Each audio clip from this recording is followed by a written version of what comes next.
18th, 2023. This is a regular meeting of the Council of the City of Cape Girardeau. Welcome again. We appreciate everyone being here. We will begin tonight with the invocation and the Pledge of Allegiance. Our invocation tonight is by Deacon Mark Kiblinger of St. Vincent de Paul Catholic Church. If you all would please rise and join us. Good evening. Let us bow our heads as we thank our God for this day He's blessed us with. We thank you, Almighty God and Father, for the many leaders you have given to us throughout the course of our salvation history. We think of Moses and King David and many others that you provided with the leadership and the wisdom that we need to guide the people. We thank you, Lord, for the leaders before us, our mayor, our city council leaders, our city manager. We pray, Lord, that you will bless them with the wisdom, the courage, the right judgment that they need as they deliberate matters to our city this evening and going forward into the future. We pray all this in the name of Jesus Christ, your Son, our Lord. Amen. Amen. I pledge allegiance to the flag of the United States of America, to the republic for which it stands, one nation, under God, indivisible, with liberty and justice for all.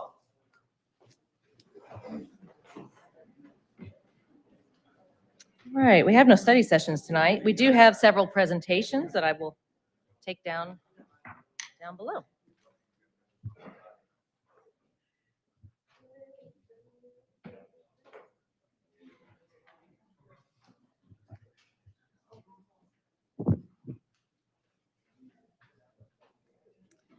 All right, we first have a proclamation for Public Works Week. Would anyone associate? There we go. Director Polovic, thank you. And anyone else? Yeah, oh yeah, I see. Yeah, come on, come forward.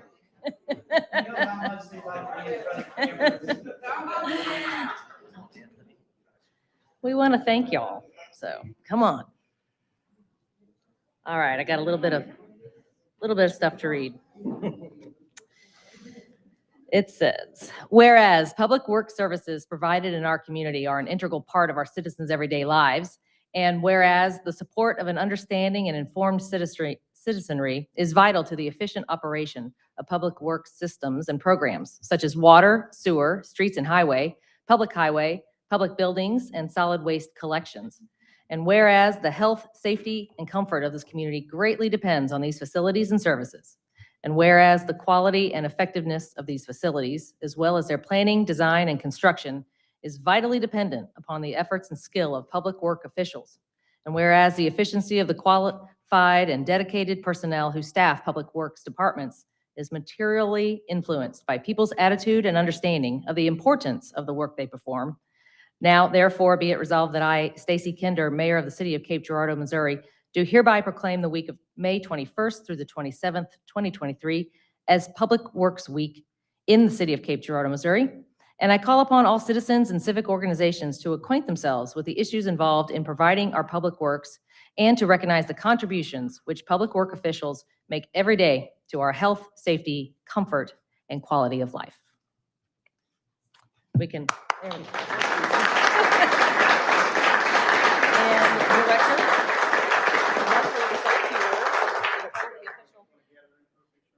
We want to hear from Mr. Polovic as well. Told him he had to.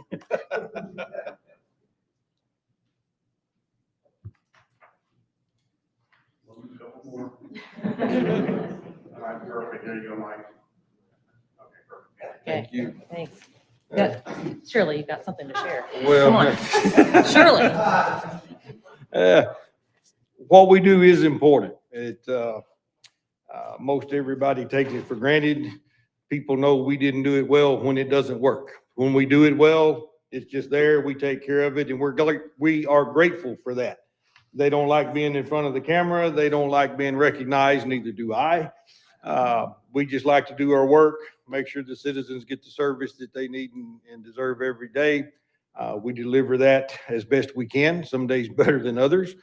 We appreciate everybody's patience on those days that are a little off, but hopefully there aren't many of those. So we thank everybody for the recognition. We're glad to serve our community, and thank you for the certificate. and the little moment of publicity that we get. And thank the crew here for coming out. Thank you all.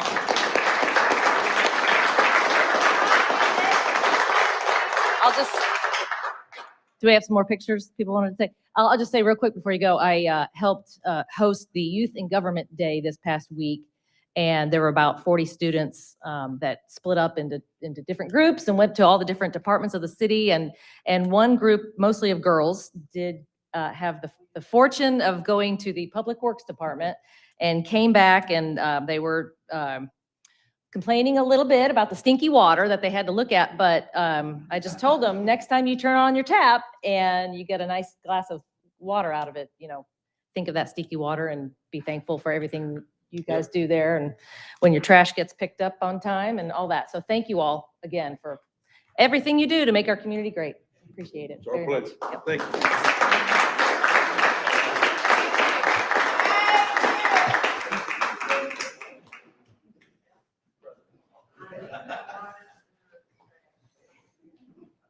We will next have a proclamation for Gun Violence Awareness Day. Would representatives from SNAP and SEMO Moms Demand Action please come forward?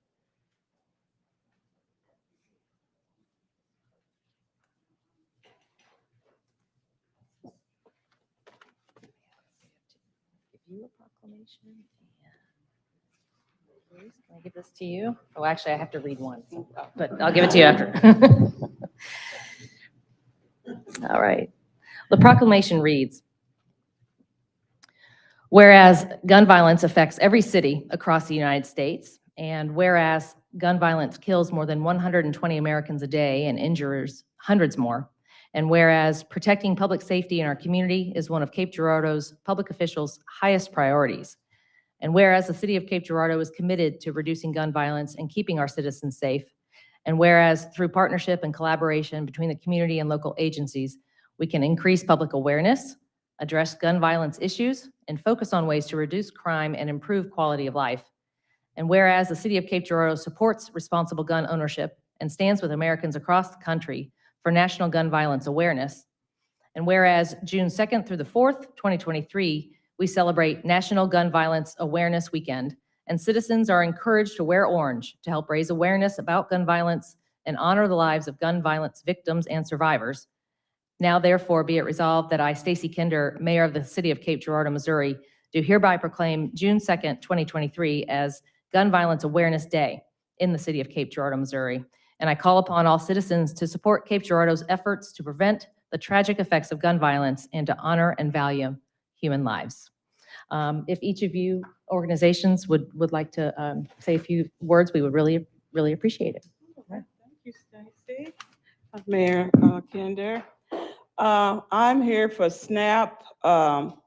We started SNAP when my son was murdered here in Cape in 2016, and we've been going on for 8 years now.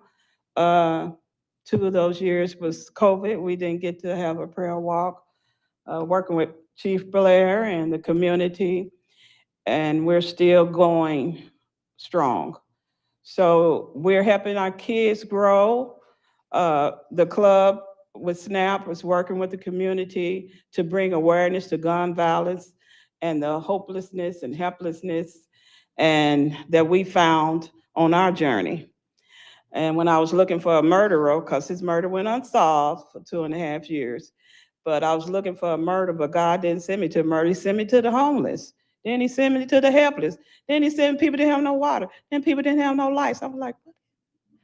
So that's where it comes in. We got to help one another, take all of us. And the murder just not on the south side, is on all sides of Cape Girardeau. So we bring that out, and we just thank God for the city paying attention, because you can measure it, because then we got lights. Wasn't no lights all these places where my son was. Wasn't no lights on this street. Now we got lights. Wasn't no sidewalks. Now we got sidewalks. It wasn't, people didn't know, and now they know. So you can measure the help the city is doing. So we appreciate that. So SNAP will be kicking off its 3rd annual, what is it? Kick off to summer with the children at Rainey Park on Sunday, May 28th. Y'all are welcome to come out. The kids play kickball, they win prizes, they know it's for them. So that's another thing we're doing in community. Then on Saturday, June 17th, will be our 6th annual prayer walk. And it'll be held starting right here at Common Pleas registration is 9 a.m. And the march start promptly at 10. And it's a community event praying for our city against gun violence. So thank you all. Come out. It is a fundraiser for SNAP. Hey. All right.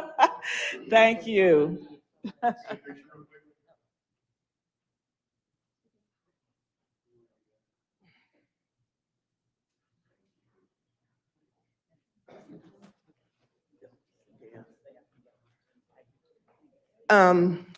June 2nd is a rally at the Peace Park. It's from 12 to 1. It's just gonna be for an hour. There'll be some speakers there. I'll be one of the speakers. And just we'll have some activities. We just want to bring awareness and make the community vigilant with this pandemic of gun violence that continues to tear apart our communities every single day.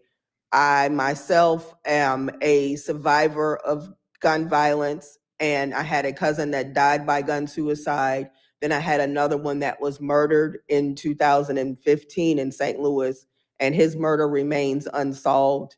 And then my ex threatened me with the firearm on his Instagram page. So these are 3 of the main reasons that I am vigilant with this organization and this effort, because it's vital and it just happens, and it tears communities apart on a regular and a daily basis. So that's all. Just briefly, my name's Geneva Allen Patterson. I'm the pastor of St. James AME Church, and my daughter lives now with a bullet due to a drive-by shooting where all 3 of my kids were shot at, but she still has the bullet in her. And so at St. James AME Church on Sunday, June the 4th at 11 o'clock, you're all invited. We will have a Wear Orange ceremony where some of the what they call us are survivors because our kids were shot. But we will have some testimonies, we will have candle lighting, and we will probably have food. So you're all invited to come on June the 4th, 11 o'clock, St. James AME Church. Thank you. So much. Yep.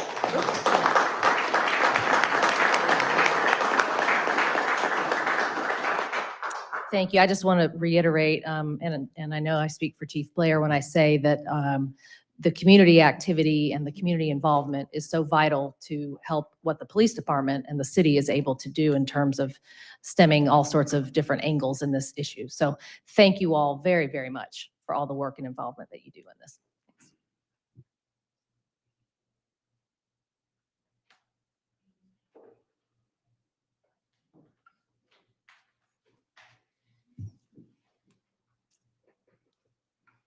All right, next, council, any communications and reports to share?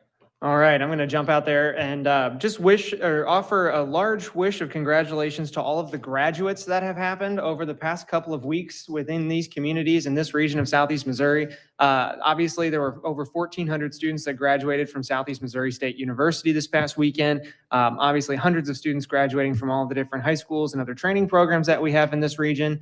And so I just wanted to push out there a really big wish of congratulations. No matter what program you're completing, no matter where you're completing, you are completing and you're doing things well and you're doing things right and you're entering the workforce, and we welcome that. So congratulations, graduates. Anyone else? Yeah, where's Doug Gannon? There he is. I want to wish Doug Gannon and the rest of the Parks and Rec Department good luck, and let's hope the weather's good for this weekend. How many teams do we have coming in for the soccer tournament? I'm not sure. We have a big soccer tournament and a big baseball tournament. So Baseball too? yeah, it'll be a big weekend, Shawnee. So it'll be a lot of people in town, eating at our restaurants, using hotel rooms. Can't wait. And the end of soccer season. Sorry, coach. It's been a long 4 weeks. You live it all year. Us parents, you're like, But no, kudos to staff. I know Josh Meyer is doing a heck of a job with all the sports leagues, and thank you to all staff for what they do. I'd just like to mention Tunes of Twilight's going on now, started last week. If you haven't been out to it, it's a really fun time. They do it in the spring and in the fall, right here at Ivor Square. So I would just encourage everybody to come out and enjoy the music. Anyone else? All right, thank you. We have several items for discussion. First, are there any advisory board applicants who would like to come forward and just introduce yourself and tell us what you're applying for? No, none tonight. Okay, moving on. Do we have a report from the Planning and Zoning Commission? All right, skipping right along. Dr. Haskin, can you give us the consent agenda review, please?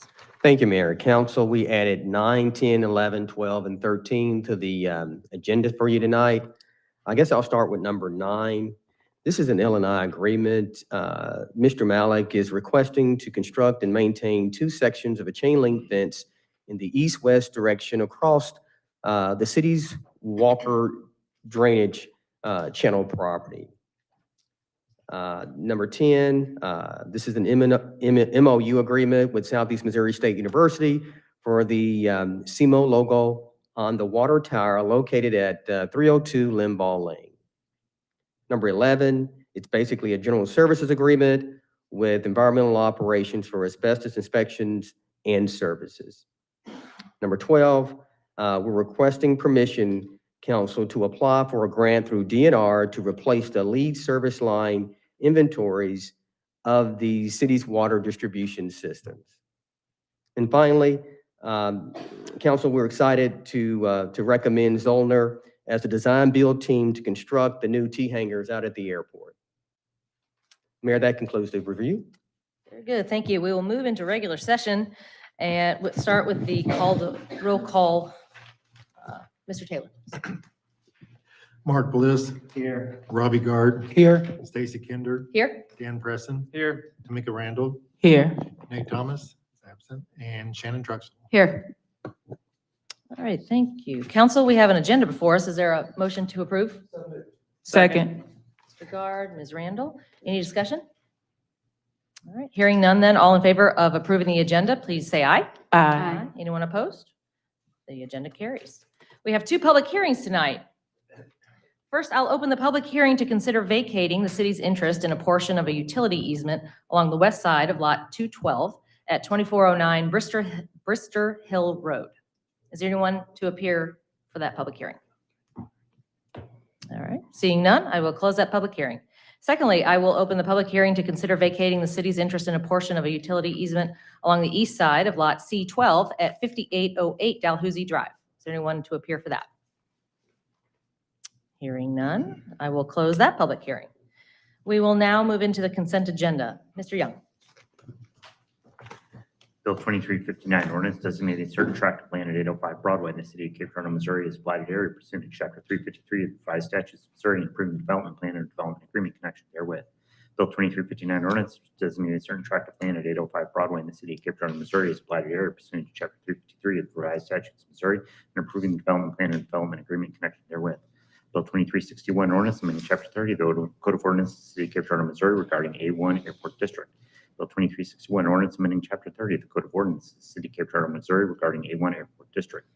Bill 2362, an ordinance approving the record plat of EOC subdivision. Bill 2362, an ordinance approving the record plat of EOC subdivision. Bill 2363, an ordinance vacating Griffin Farm First subdivision in the City of Cape Girardeau, Missouri. Bill 2363, an ordinance vacating Griffin Farm First subdivision in the City of Cape Girardeau, Missouri.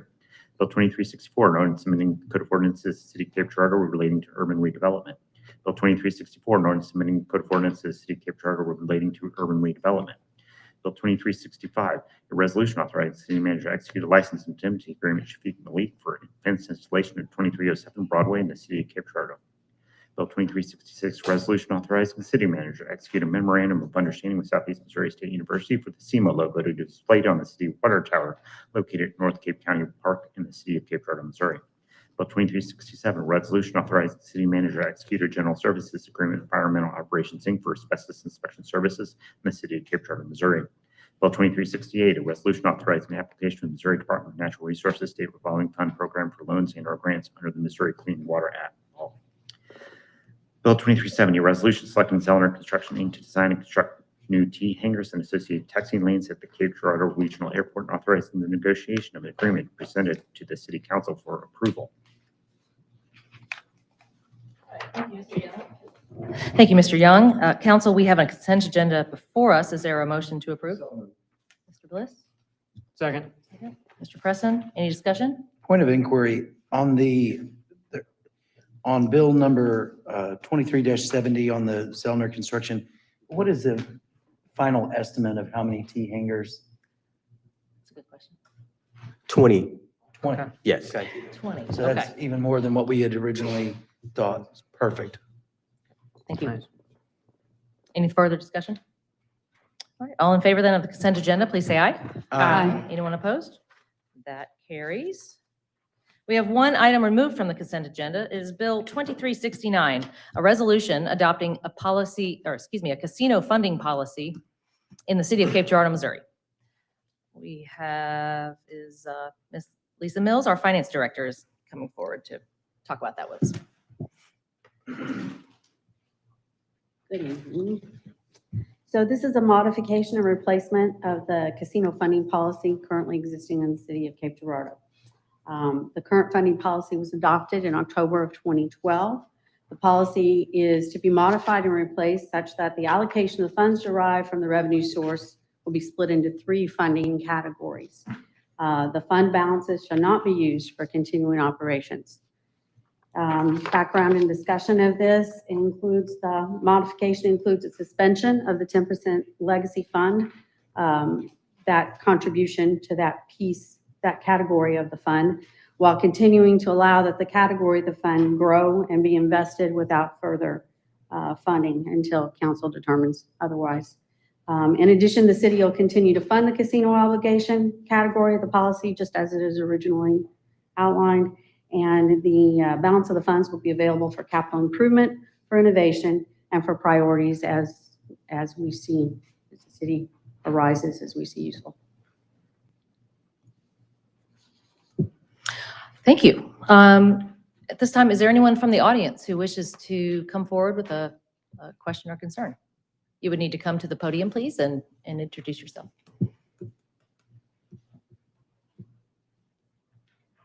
Thank you. I have concerns about not funding the endowment. Huh? If it's reached a point where it doesn't have to be, then I understand that point of it. But we're all supposed to save money. I think if this happened next week or next year or last week or last year, I'm concerned we're changing the policy to accommodate what you guys want to put in place. I like the idea of recurring, they said recurring debt will hurt you if you don't have revenue. I don't want to see you change this. The policy, I think, is great the way it was written. And I'd like an explanation as to why you want to change it. Excuse me, I'm a little emotional. Thank you. Thank you.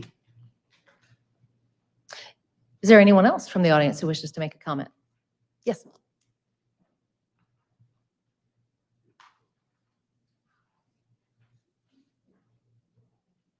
I'm Michelle Latham, and so I wasn't prepared to actually speak tonight, so I'm just going to kind of speak off the cuff a little bit about this. So are you, is this a point that you don't answer me? Is this where you don't say We yes will or have, no? we will have discussion, yes. But I'll, if you have questions, I'll Okay, note them. okay. Yep. So was this change to accommodate what Southeast Missouri University is asking for in terms of the $10 million or the 17-year commitment for the $600,000 per year? what Gail was just speaking about? Was that changed to accommodate funding that, or am I, We're hearing not from on? you and we will have council discussion. Okay, Later, so, okay, so I'm just gonna go forward then and assume that's why it was changed, okay? As a resident of Cape Girardeau, I am concerned about the fact that we are committing the next 17 years, if it is voted in, 17 years of $600,000 worth of payments toward the Houck Stadium. I'm not saying I'm not in support of Southeast Missouri State University or the Red Hawks, or, you know, however you want to interpret that. But I am saying I am concerned about our roads, concerned about the condition of our streets. I know that we could afford to probably take another look at what we're investing in that and see if there's a possibility. I don't know with the new changes, if there's some money that we can use toward that. I'm also thinking about all of the employees who are underpaid that are working for the city right now, and all the job openings that there are because they're not being paid well and they're going other places. So I guess I would just say to you, I hope that our priorities in order when we make a decision on this, and that you will consider those two priorities, because that is a priority to me. Thank you. Thank you.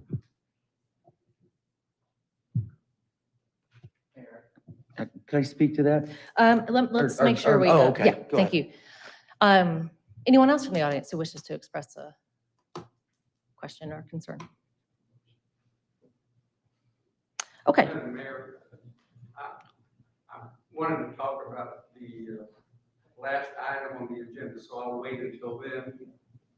Well, if it's on the agenda, whenever that comes up, that would be the appropriate time. I noticed you signed up to speak at the end of the meeting, but if it's on the agenda, that would, at that appropriate time, that would be the time for you to speak. Okay. Well, well, if your comment is pertinent to to what is on the table right now, please come forward and share it. Yes. It is very Fantastic.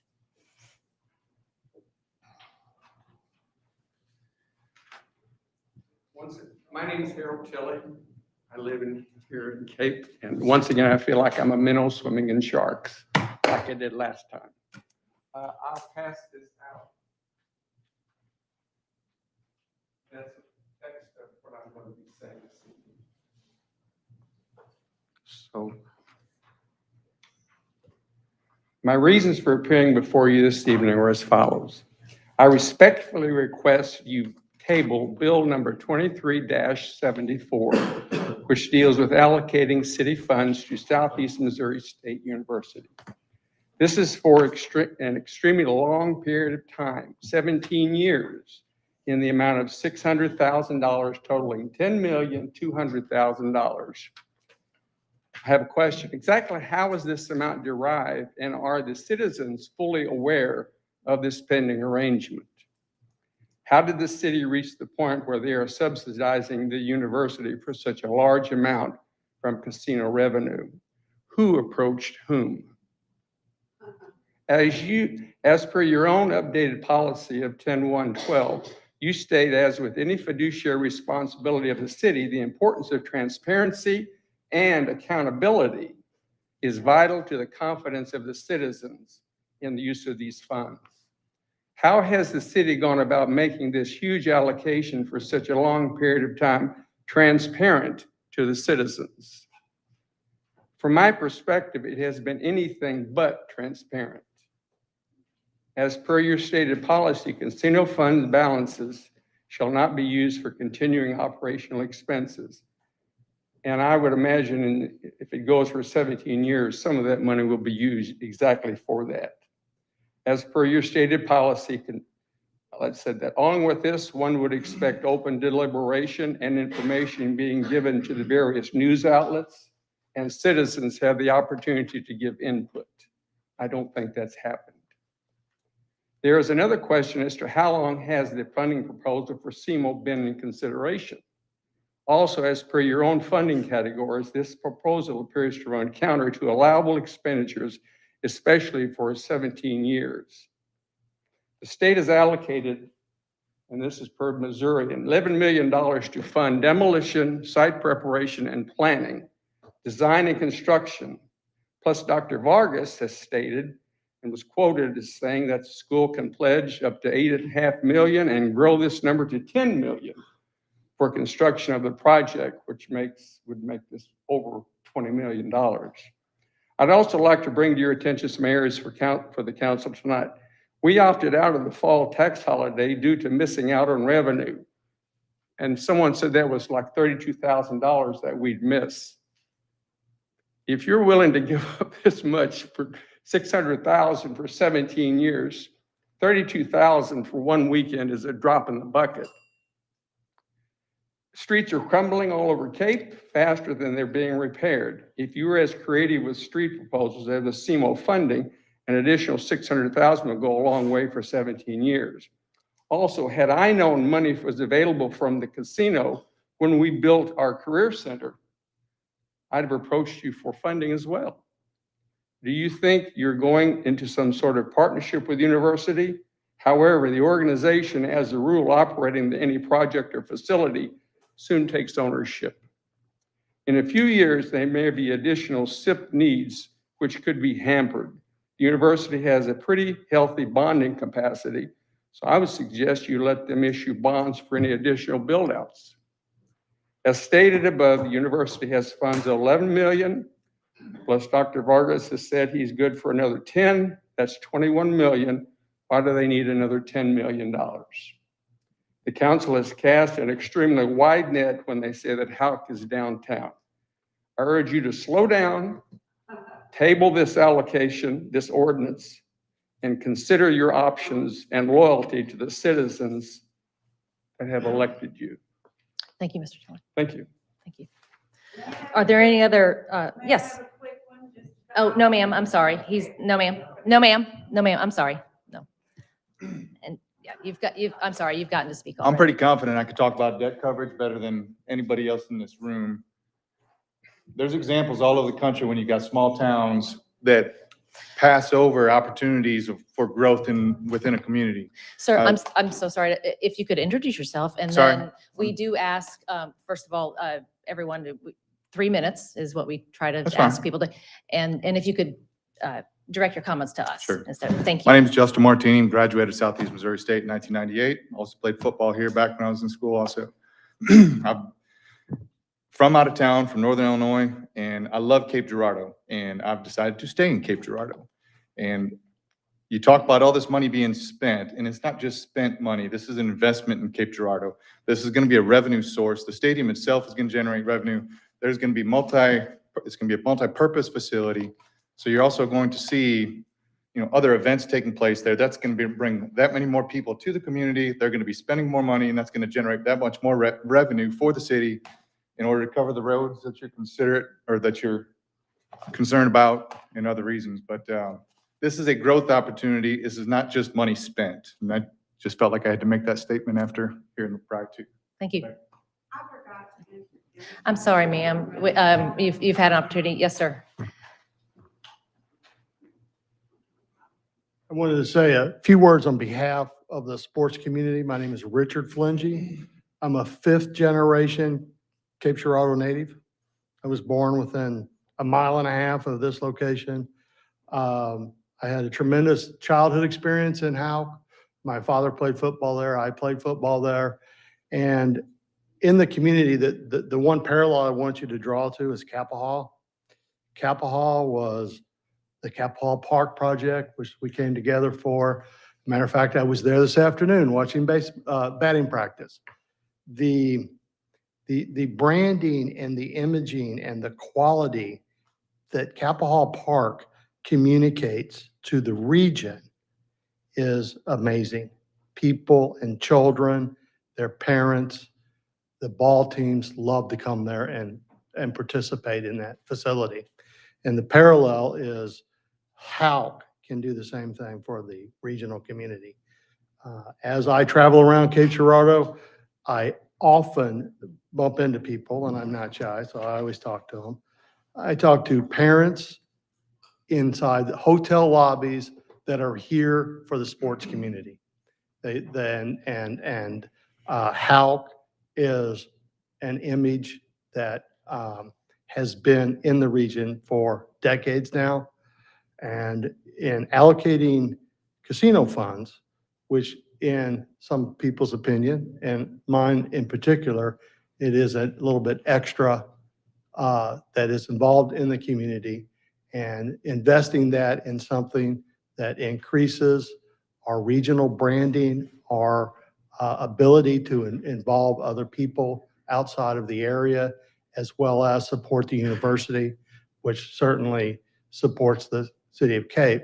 I would just encourage you to direct those funds to something that will give us a direct return, and also something I can personally assure you the community is involved in. Capitol Hall Park 10 years ago was at times an empty ballpark. And you could drive through, by the way, and just sort of cruise by. And there are times now you have to go looking for parking. People are enjoying that joint facility, and I believe Halk will do the same thing for them. Thank you. Thank you. Is there anyone else in the audience who wish? Yes, ma'am.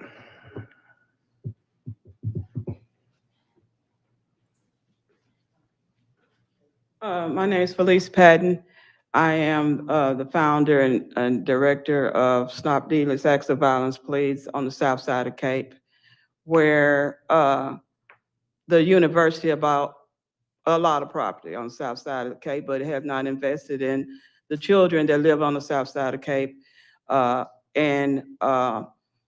think it's in the university, it was buying up all this property, that they should invest in the children and the lives of the children that live on the south side of Cape that's underprivileged and lives in poverty. And that's what we've been trying to do, because this is the future of Cape Girardeau, and we often get overlooked in the children. I didn't know that all this was going on till like I said, my son was murdered.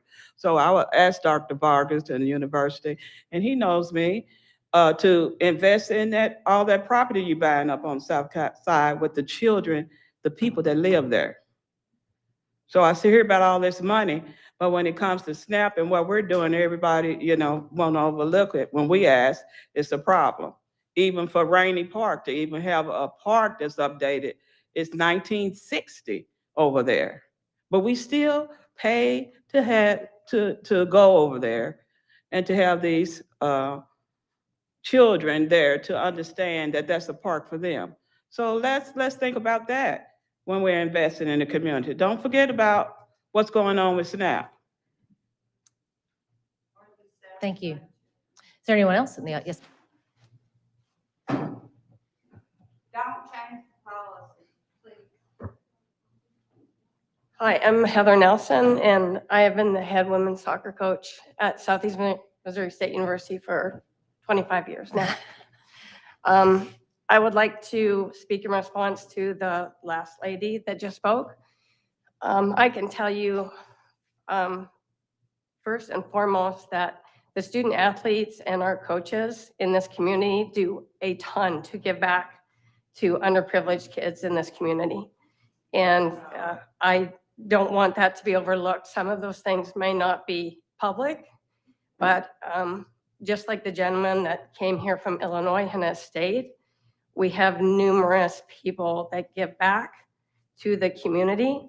I can speak for my program and the baseball program, where we have directly impacted Franklin School and targeted especially children of color to ensure that they have role models and that they see our university students as mentors for them, and that they come to Houck Stadium and they come to Capitol Park and to other events on our campus to understand that we want to connect with them and we want to be role models and we want to give them reasons to come to school.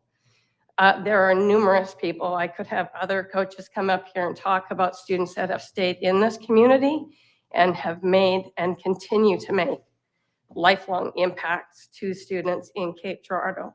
So please don't for a minute think that our university student athletes do not make a long and lasting impression in this community. And it is heartfelt, and we come from all different backgrounds. A lot of people think that our athletes are privileged, and I would tell you the opposite.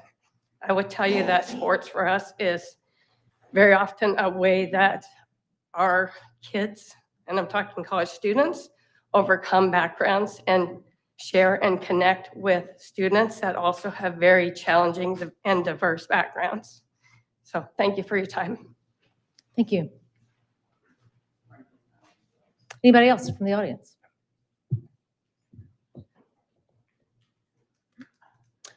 All right, seeing none. Where's my?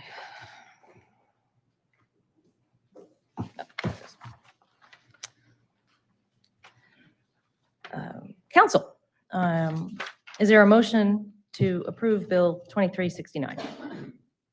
So moved. Mr. Presson, Second. Mr. Guard, discussion, council. I just wanted to add that when we're talking about this casino funding policy, this funding policy was put in directly from casino revenue funds to impact economic development and the downtown of our Cape Girardeau. And Mr. Tilley, that's not casting a very large net on downtown. It is part of the CID and part of the downtown region by definition for a long time now. This money, we haven't had a large project since the casino funds have been in the community. And imagine my surprise today with whenever one of the founders of that policy, Harry Rediger, calls me today, and I'm a little worried. I'm like, oh, great. What kind of can of worms now am I going to get? You know, keep in mind that he's the first mayor that I served under. And he said, I hope you can get this thing passed. This is exactly what we designed when we put the casino policy in place for things like this to be economic development drivers in our downtown, per the definition. I have no problem supporting this. Thank you. I would like to speak. I want to follow up on Felice. But one thing, I heard what you said earlier with your group. You said we're here to help each other. And I respect you, everything you do. Anytime you call me, I'm there. Or you're going to make me be there like a mama, and I appreciate that. But I'm willing to be there. As you know, I serve Ward 2, South Cape. I'm only been in my role as an elected official for a year. During that time, I've been more than a voice behind closed doors and up front. I'm happy to say we do have funds that was been designated to update Rainey Park, and Doug can agree that will start this year. That's one. Two, we talk about safety and different things in that area. We have an investor that want to partner with the city to put a police substation there. They talk about community groups. I think you probably should be the first one on the roster of a community group that represent that police substation. Nobody works harder than you. I think I work harder, but you really live it every day. And we appreciate that and respect that. Far as investments, I know what you're talking about. Investments is money. But when and I'm glad people ask me, I got a lot of questions today too. I'm like, Robbie, there are certain designated funds for certain money for certain places. So city has the funds for this and that, and people mention the streets. South Cape needs streets, sidewalks, and everything else you can name. But it's designated funding for certain things. I just want you to know, as a representative of Ward 2, I've been behind closed doors. We just have a budget meeting. What are we doing for our community? Where can we get funds from to do that? And I'm advocating in front and outside of that. I appreciate the coach coming up talking about service. That's great. But what people forget, when you work with an underserved population, it's more than just service. So when you talk about investment, it's more than I spend time with people. I spend a lot of time with people. But if you believe in what you say, you put money behind it. Now, far as the casino fund, I have a twofold with the university. I've been an athlete, I worked there, and as well as the community in that regard. So what the community is saying, that's nice, you do a service. What other ways do you do to invest that the people know about it? So sometimes people's perception is their reality. And that's people's truth. So I appreciate what you're saying, Felice. I just want you to know we're working towards this. I do think it's a good idea in some fashion. We have to grow in the capacity that we can grow. And so the university, if the university wasn't here, let's think how the city would look. I don't know about you, but half of those roads probably wouldn't be done. I don't know about you, but I wouldn't even be here if it wasn't for the university. You know, so we have to think about things that make an economic impact for our community and can bring those funds here to be able to do more for other parts of the community. The university is a key source in that. And bringing, I don't know, they're gonna answer the questions, how many people they bring here, how many, they had graduation this weekend, people all about, you know, so we have to think of the big picture, but how can we fit ourselves in to also have a benefit is very important. But I just wanna say you are heard and we are doing our best to serve our entire city. I just wanted to say that. Thank you. Other council? Sure, I'll speak. I'll just follow right on the coattails of Speaker Randle. What she said is exactly true. The city doesn't exist without the university, and the university doesn't exist without the city. They're partners, 50-50. I would not be here without the university. So when we talk about opportunities for students in a community at a state institution, when you have a large amount of money invested on behalf of the university into projects like this, especially an unexpected one, other things are sacrificed, whether it's scholarship money, programming, outreach to the community. Those kids that are attending soccer here or baseball that don't have an opportunity to come have less of an opportunity when there's not scholarships to bring them here. Those kids give back to the university, and predominantly most of them stay. So when we talk about what's the city's role in this respect is identifying a revenue source that was specifically generated to build up the downtown area. And we have a partner that we will not turn our back to, and that is the university. Thank you. Anyone else? I'll just address a few questions that came up and make a few points of my own. There were a few questions. Let's see. One question was, should the casino fund be used for infrastructure or salaries, city salaries? This policy was created in 2012, and with the theory that I believe we all still strongly have, that it should not be used for ongoing expenses, meaning our city operating budget. I hesitate to even mention it, but of course we had a pandemic a few years ago, and we saw the casino, like many other facilities, that had to close down for a while. They are still kind of dealing with that, as many other businesses are. But for that very reason, this casino fund was created with the intention that we would not depend on the success of the casino for what we know are vital, every day, every year operating funds for the city. And so therefore, the policy was created initially to do more one-time expenses, capital projects, initiatives, improvements, a very heavy, as we've discussed, a very heavy emphasis on the downtown. There's even the casino obligation portion of the casino fund has obligated 10 to 15%, and that's, we still maintain 10 or 15% to go strictly to the downtown. And then additional things. There was in the previous, in the initial casino fund, there was a legacy fund created. Basically, the thought there is to create an endowment. Part of that also meant that the city, from time to time, in more urgent situations, was able to borrow from that fund. We have done that periodically over the years, but the situation right now with the legacy fund, we are currently sitting at $1.5 million in that legacy fund. Projections, and thank you to Ms. Mills and Kenny Haskin for providing these, but projections for the next 5 years indicate that that legacy fund will end up with a a balance of almost $3.5 million. The city has obligations to refund some of that. So that will grow. This new policy, if we are to approve it, would cease contributions to that legacy fund aside from our debt obligations, I guess is the right way to say that. So that concept still remains.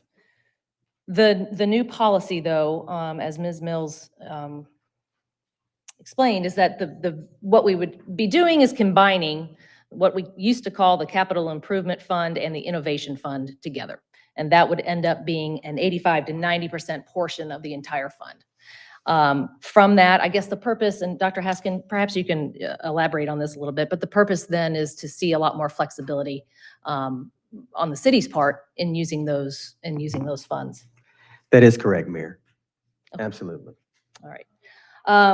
Another question raised was, well, what would happen to the legacy fund? I hope I explained that enough.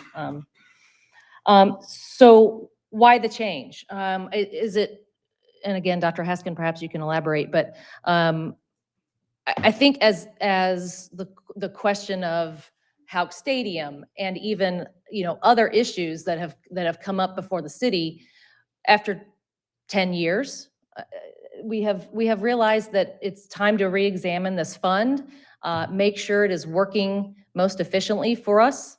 The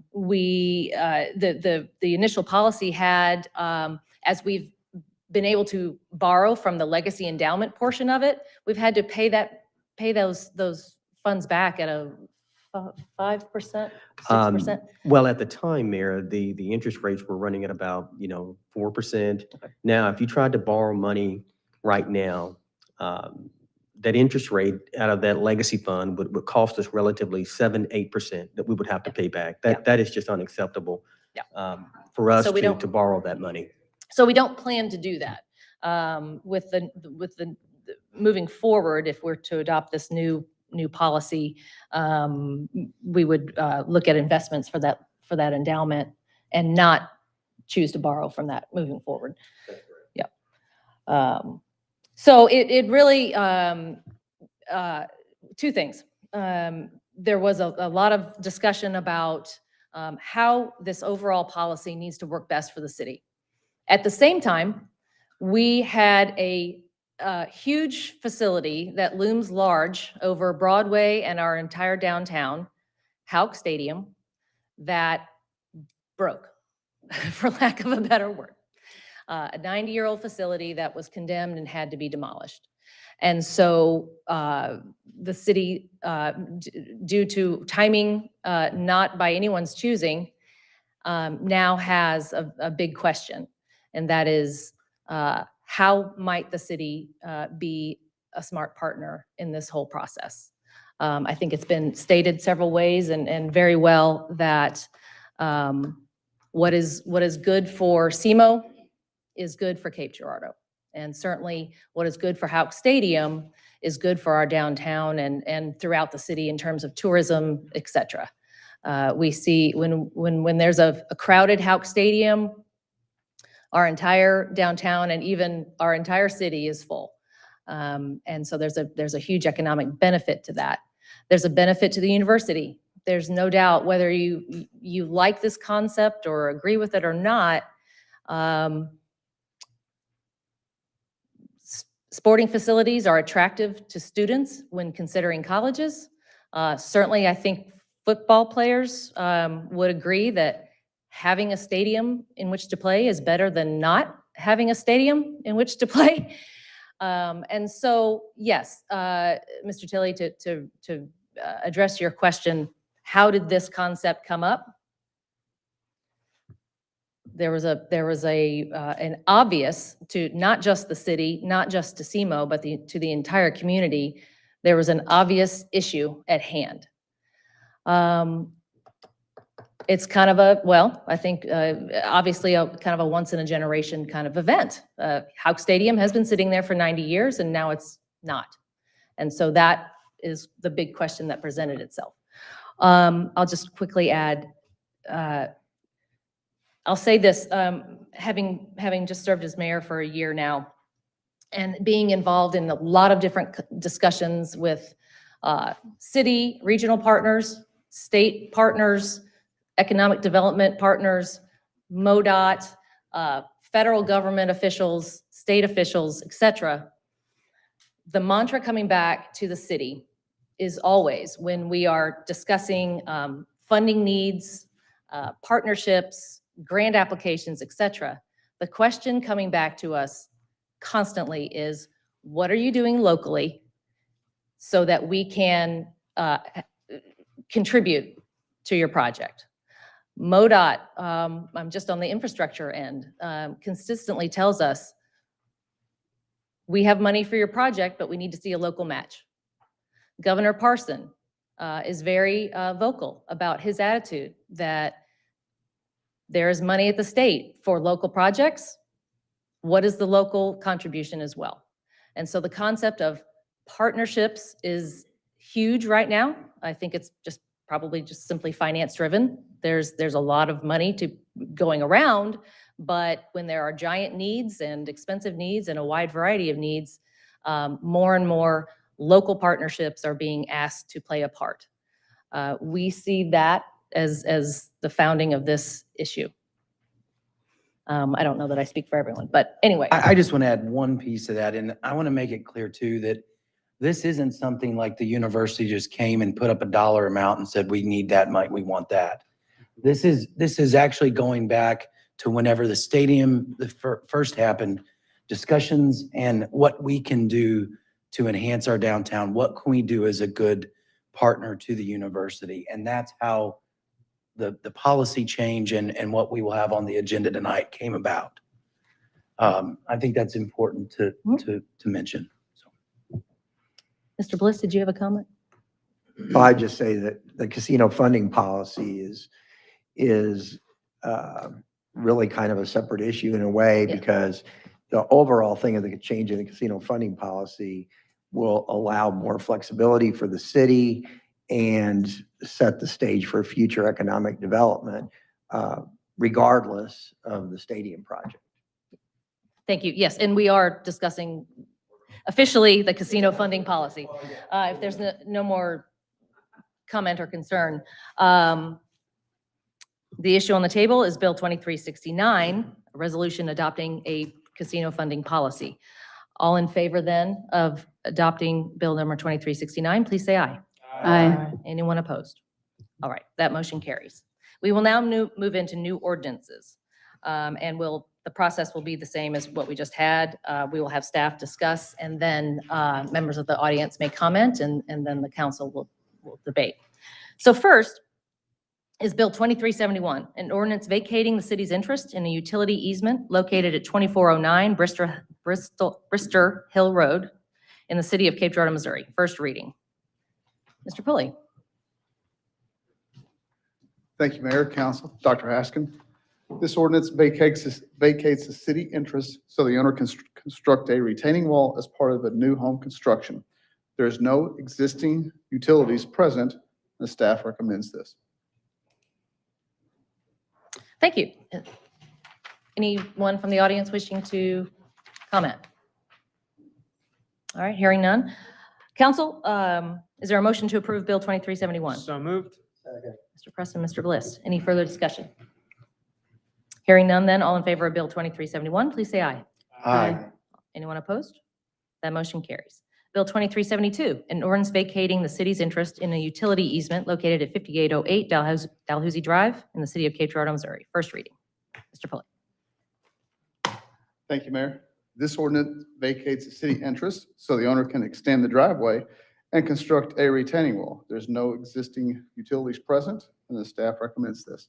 All right. Anyone from the audience wishing to comment? Seeing none then, council, is there a motion to approve Bill 2372? So moved. Second. All right, any discussion, council? Hearing none, all in favor of Bill 2372, please say aye. Aye. Anyone opposed? Motion carries. Bill 2373, an ordinance authorizing the city manager to execute a transportation planning consolidated grant agreement with the Missouri Highways and Transportation Commission for Southeast Metropolitan Planning Organization expenses in the city of Cape Girardeau, Missouri. First reading. Mr. Pulley. Thank you, Mayor. This ordinance funds SIMPO operating budget from July 1st, 2023 to June 30th, 2024. Thank you. Anyone from the audience wishing to comment? All right, seeing none. Council, is there a motion to approve Bill 2373? So moved. Second. Mr. Guard, Ms. Truxel. Any further discussion? Hearing none, then all in favor of Bill 2373, please say aye. Aye. Anyone opposed? That motion carries. And lastly, Bill 2374, an ordinance appropriating expenditures from the casino fund for payments to Southeast Missouri State University for construction of a dual-role, multi-use comprehensive development in the city of Cape Girardeau, Missouri. First reading. Ms. Mills.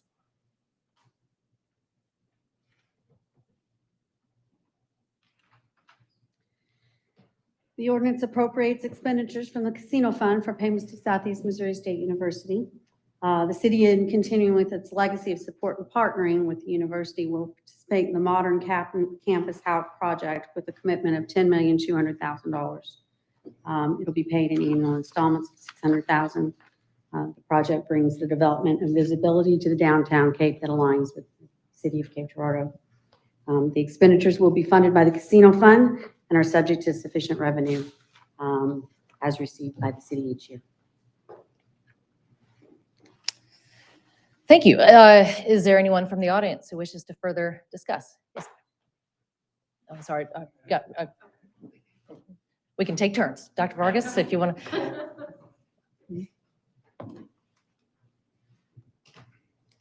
Thank you very much for the opportunity to address you. The way that, if you don't mind, I'm going to say a few things, and then Mr. Barkey, the Vice President for Intercollegiate Athletics, will follow me. I am pleased to hear that the council is, City Council is entertaining the possibility to partner with the university in addressing the HAUC project. Let me give you a brief summary. The HAUC project is really the result of our master plan. We have at the university master plan, and we recently have submitted, as part of that master plan, we submitted a proposal to the state of Missouri to help with the development of a modern campus.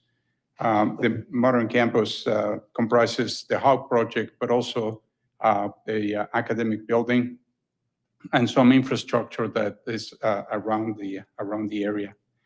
I would like to say to you that this project is what you would know as a transformational project, and that's something that Governor Presson has been very sort of loud and explicit about. He wants projects that are going to transform the location, the region, the campus. And this is indeed one of those projects.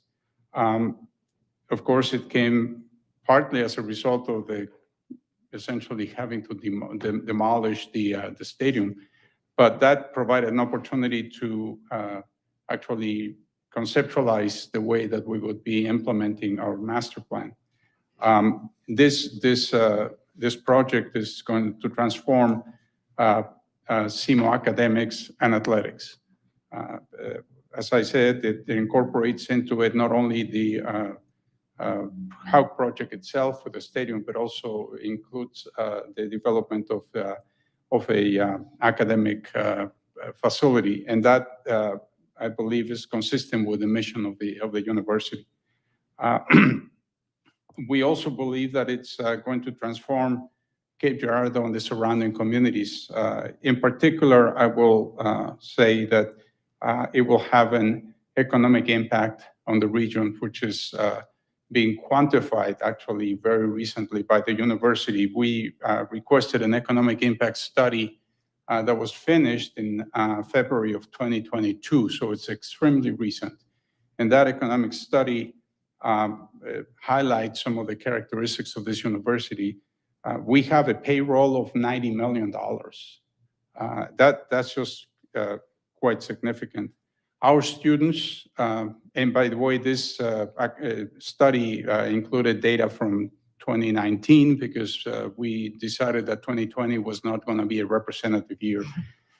So using those data, the university contributes to the state of Missouri almost $1 billion in a year for that particular year that was looked at. And it also concluded that our students spend approximately $14 million in a year in expenses such as groceries, activities here, all kinds of things that are affecting the city. Out-of-state visitors contribute that year about $7 million. And by the way, one of the other things that were identified is that for every dollar that the university receives in taxes as part of the appropriation to operate, the state of Missouri receives $2.1 in taxes and savings and social services that otherwise would have to be spent. So indeed, this is an important economic development for the city, I believe. At the same time, I will say the university has committed a lot of money that we were able to find. I'll just say in passing that we don't have a lot of pots of money lying around. The university is a big institution, but that doesn't mean that we are a rich institution by any means. And sometimes the impression is that one, because we have built buildings. That is not the case. And so anyway, we invested $12 million and we were able to get the state of Missouri to invest $11 million. So altogether about $20-some million that have gone into the phase one of this project. We have already received commitment from the federal government for $10 million that goes to the academic side of the project. And the state of Missouri right now is contemplating in the budget $18.5 million that could come to us if the governor signs the budget as it currently stands. So we're trying to get others to partner. The partnership with the city would be, in my view, provide us with this very important leverage to get other support to come also. Because as Mayor, as you indicated, the question is asked, well, is there any skin on the game from local sources? When you go to the state or other places and you say, can you help us? The first thing they ask is, are people locally helping you? And again, let's not forget again that we believe, and I personally believe, that this is a very important step to enhance the economy of this region. The university is committed to being an active player in economic development in this region. And as an example of actions we've taken to do that is the fact that we have established a new division of economic and workforce development at the university, something that you don't normally see in institutions of our characteristics. And that unit is specifically being created to partner and contribute in whatever way we can to the economic development of the region. We are interested, and our mission is to help educate students. We partner to the degree that we can with K through 12 to be able to do that, but we certainly don't have all the resources needed to be able to respond to what the expectations of people would be for our work. But we are seriously involved in that. And let's again not forget the fact that the university has activities that bring many visitors we just had over the weekend, nominally a 1,400 plus students graduate. That meant that we had 1,400 families here going and attending restaurants, staying in hotels, and spending money here.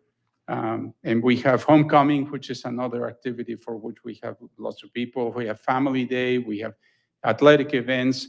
So there are a number of different events that sometimes we tend to sort of not take into account when we are assessing the impact of the university. I want you all to understand the university is a humble institution. We do not act and we do not want to be seen as a big, powerful entity that everybody should be agreeing to with what we do. We are part of this community. We try to do our best to be members of the community and to be players in the community to the degree that we can. I hope that that has been noticed over time. And so I am very, very appreciative personally of your considering this. So 2 points I made. One was the importance of this project, and then the economic impact for the region also. And so I think if you don't have questions for me, although I can answer questions at the end, I will ask Mr. Brady to come over and speak a little bit about this thing.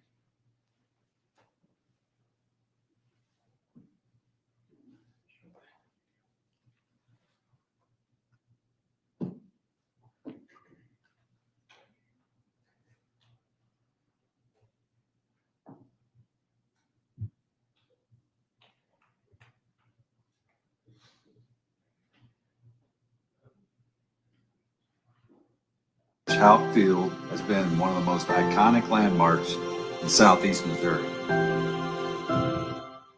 It has been home to unforgettable memories.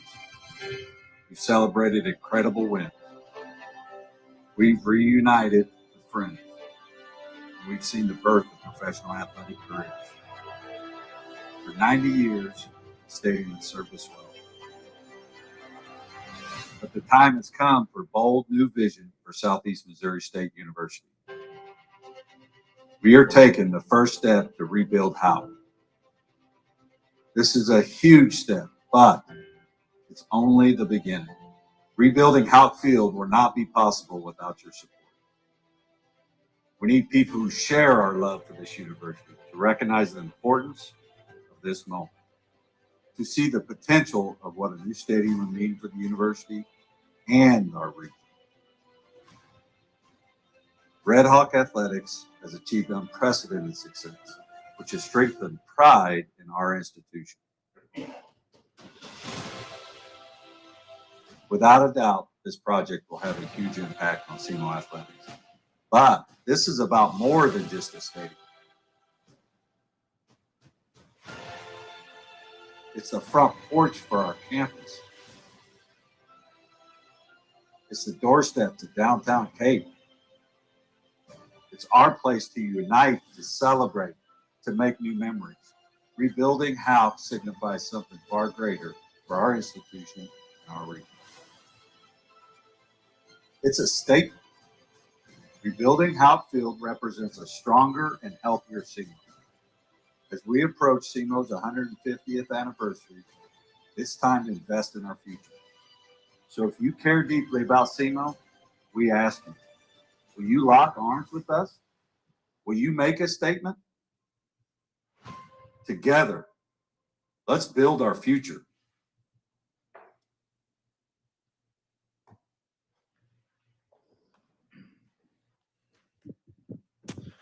Good evening, and thank you for the opportunity. I probably could have just stayed in my seat because I think that video says a lot of what I want to say. And I think most importantly, as you just heard, this is about so much more than just a stadium. It's about a transformational project that demonstrates commitment to our athletics program, yes, to our university, to our downtown, and to our community. It's about a project that rebuilds a landmark and strengthens the entrance to our university and to downtown. Anybody who thinks that Hauk is not part of downtown, come by when there's a homecoming parade and see what that does for downtown. And, you know, we had an opportunity as we were revisiting what to do with Hauk about whether or not to rebuild it in its same location or to move it somewhere else. And we intentionally made the decision to rebuild it where it was because we knew how important it was to connect the university to the community and to downtown. You know, Dr. Vargas described the Modern Campus Project and the impact that it'll have on our academic programs and preparing our workforce. I'd like to talk just a little bit about the Hauk project portion specifically and explain the impact that it will have on our university and in the community. You know, we are currently constructing the first phase of the Hauk project. So this fall, when we open Hauk again, we will have a new seating structure on the south side. We'll be able to welcome 4,000 more visitors to our events than what we have been the last couple of years. We'll have new ADA accessibility. We'll be able to welcome those people properly into that venue. But there's a lot more that goes into that project. And I think we have to be able to have the operations and the other facility functions that are necessary to be able to host events properly in that venue. Game operations, press box facilities, other seating opportunities, locker room spaces, offices, all of those things in order to be able to function as a true Division I facility and to be able to host events, athletics events for the university certainly, but beyond that, the events that we have the opportunity to be able to bring into our community. And I think once complete, the Hauk project will provide countless opportunities to provide not only social experiences for our community and for visitors who come, football and soccer games, yes.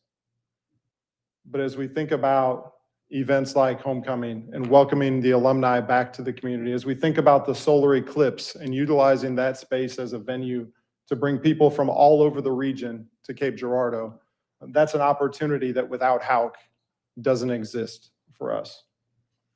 It also gives us an opportunity to host events that will draw visitors from outside the community to our region. Those are events like band showcases, events like jamborees and state championship type events that we can host in a venue that now has proper amenities and facilities. Movie nights for the community. There are countless opportunities for us to be able to continue to provide value to this community. So in closing, I'd like to leave you just with this. There are only about 300 communities in this country that can say that they're home to a Division I institution. Cape Girardeau can say that they're one of them. Can also say that since 2019, its athletics department has won 26 championships, and they're graduating their student athletes at the highest rate ever. I'm proud of that, and we're proud of our partnership with the city, and we're proud to represent this community to add value to the quality of life of people that live here and to help enhance the local economy. So thank you for your time and consideration as we work together to build our future for this university and the community. Thank you. Thank you. Is there anyone else from the audience who would, yes? Good evening. I'm Liz Haynes, Executive Director of Old Town Cape. And as the director of our downtown revitalization organization, I can confirm with 100% certainty, Hauk Stadium is indeed in our downtown district, which runs from Weston Boulevard to the river. So with that, Old Town Cape's mission is ensuring the continued revitalization of our downtown community, and an integral part of ensuring the continued vibrancy of our downtown community is economic vitality. I'm going to reference some specific stats. I think some of them are different, but I also reference the same economic study that Dr. Vargas talked about, but I'll have some different stats. Historically, each fall, SEMO football and soccer regular season home games bring over 24,000 patrons into downtown Cape Girardeau for home games at Houck Field, with the hope this number will grow with the new stadium. These visitors and attendees eat and drink at our restaurants and bars, stay at our hotels, and shop at our local businesses. When visitors come to downtown via Broadway, Southeast Missouri State University and Houck Field are one of the first things to welcome guests into the district. Houck Field truly is the doorstep to our downtown area, as has been said a few different times, making a very important first impression. The economic study that Dr. Vargas referenced before, commissioned by the university, showed that every $1 invested in the Houck project will generate an additional $1.33 in added sales throughout Cape Girardeau County. The same study found currently visitors attracted to SEMO athletics event create $775,000 in added income, equivalent to supporting 39 jobs. Once the number of new out-of-county visitors stabilizes, the Cape Girardeau County economy will benefit from an annual impact of $1 million in total added income, which is equivalent to annually supporting 52 jobs. This amounts to an increased impact of $244,000 in added income, or 12 jobs per year as a result of this facility. Investing in this project will help make Houck Field a destination for new events beyond SEMO football and soccer home games, which was mentioned, such as playoff games, marching band festivals, state high school athletic competitions, and more. And again, all of these additional events bring new people to our community who will be stimulating our local economy. For all of these reasons, and as an advisory group to the City of Cape Girardeau and a strategic partner, Old Town Cape is very much in support of this project, which will directly and positively impact the economic vitality of our entire region. Thank you very much. Thank you. Anyone else from the audience care to speak? Yes.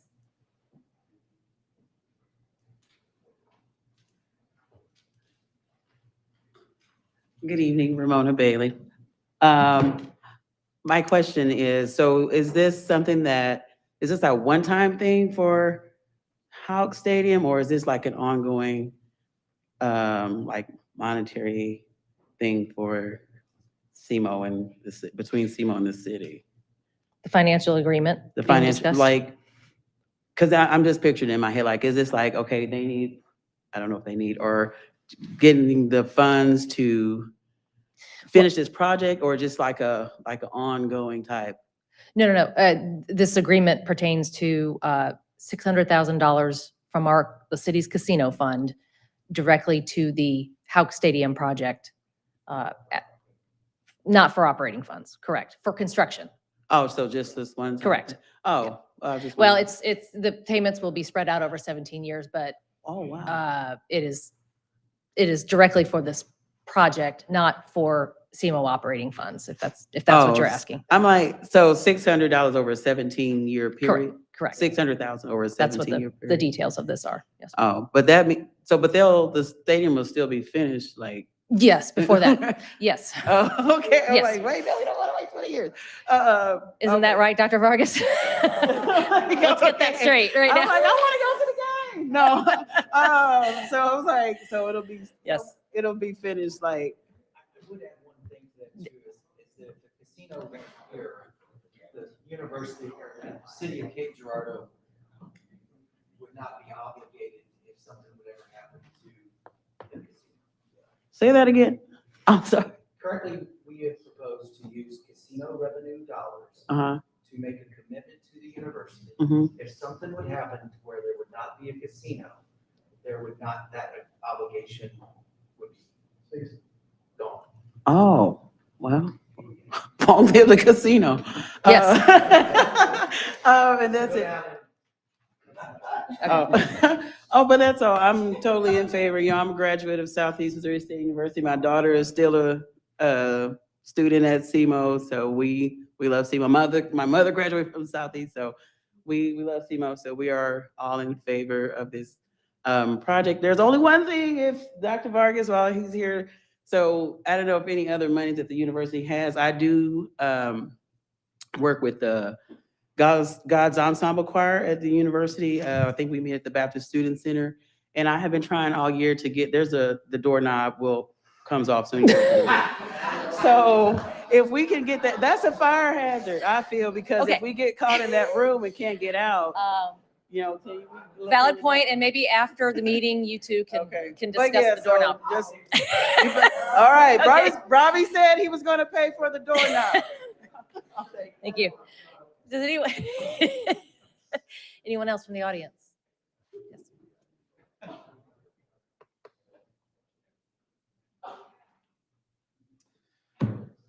My name is Chris Marshy.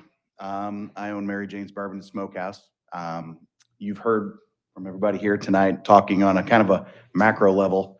I'm going to talk to you guys on a micro level. I'm at ground zero.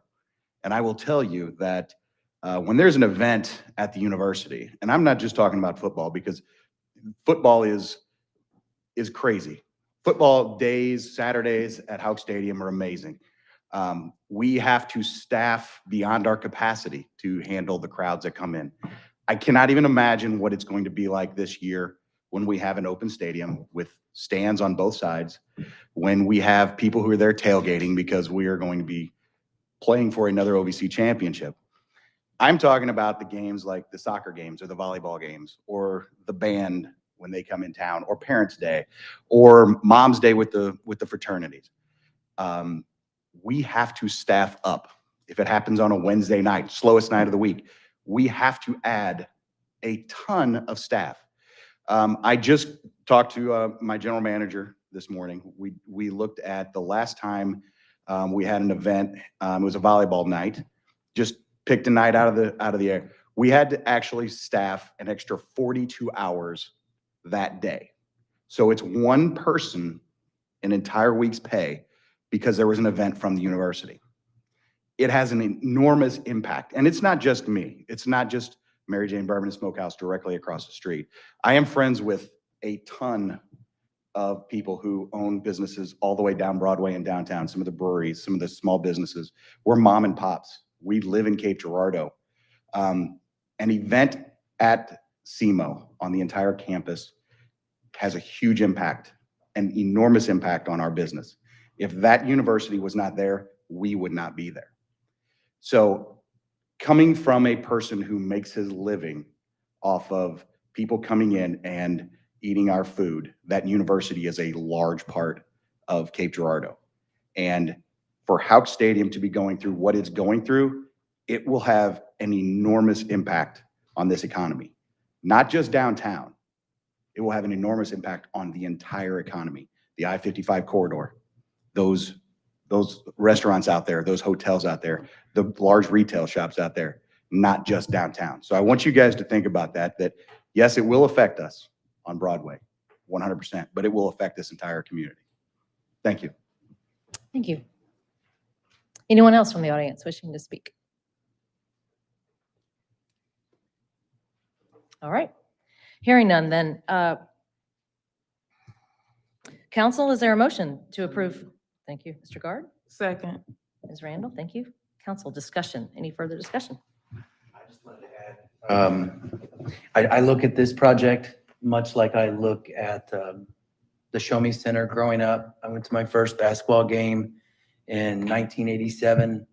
Ramona and I, we had our graduation there in 1996. The River Campus, and getting to take my little girl to plays there. I look at this project as exactly like that for our community. Major impact for generations to come. I do want to see the same, I want to see Misha having their state tournaments here, and a plethora of different avenues that we can make that more than just a football and more than just a soccer stadium, but something that will house the largest capacity of people that we can have. When I was growing up, graduation used to be on that field. Well, it was grass and very slanted. I played high school football games in that stadium there with those two guys over there.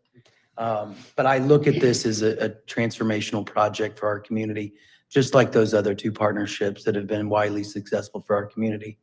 And I look forward to that. Thank you. Anyone else?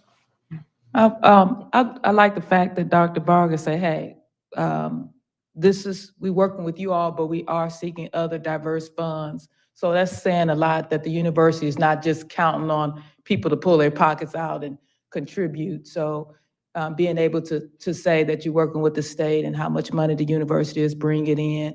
And I think it adds clarity if people was concerned about how the university is investing in the city of Cape. And I'm glad as a city that we can partner. And when they say matching dollars, they got to match the dollar. So it's not like the city, oh, they matching the dollars, and that's very important to note. So I think I would not be here if it wasn't for the university. I used to be women's basketball assistant coach 20-some years ago. I know I look young, but it's a lot of people that wouldn't be here if the university wasn't here. And I think our presence here professionally and working in the community, and if we had those numbers, will make an impact as well. And so they do more than just what we see every day. It's the lives they invest in for decades in the past and to come. So I'm glad we can come to a partnership. And thank you, Dr. Haskin. If you want to, a lot of people ask questions. This is a very progressive mayor. So, and he realized if things don't move forward, City of Cape be left behind. And a lot of decisions have been made that sometimes are not typical and people not used to them. But just call us. I get a lot of calls. They want to meet with me. Felice asked me, she put me in the corner and asked me questions. So just call and talk to us. We just working to advance and grow our city. So.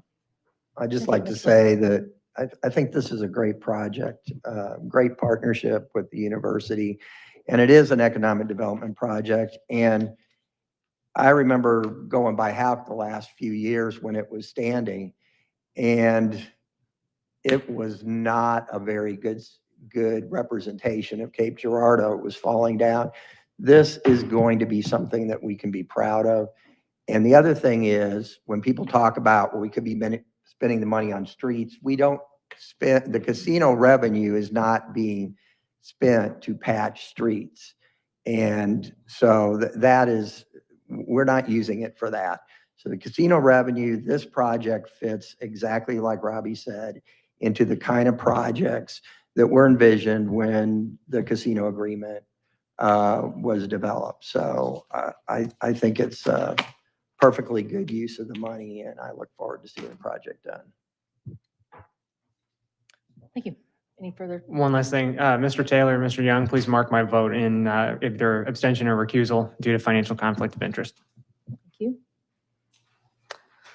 All right then, council, all in favor of Bill 2374, please say aye. Aye. Anyone opposed? The motion carries.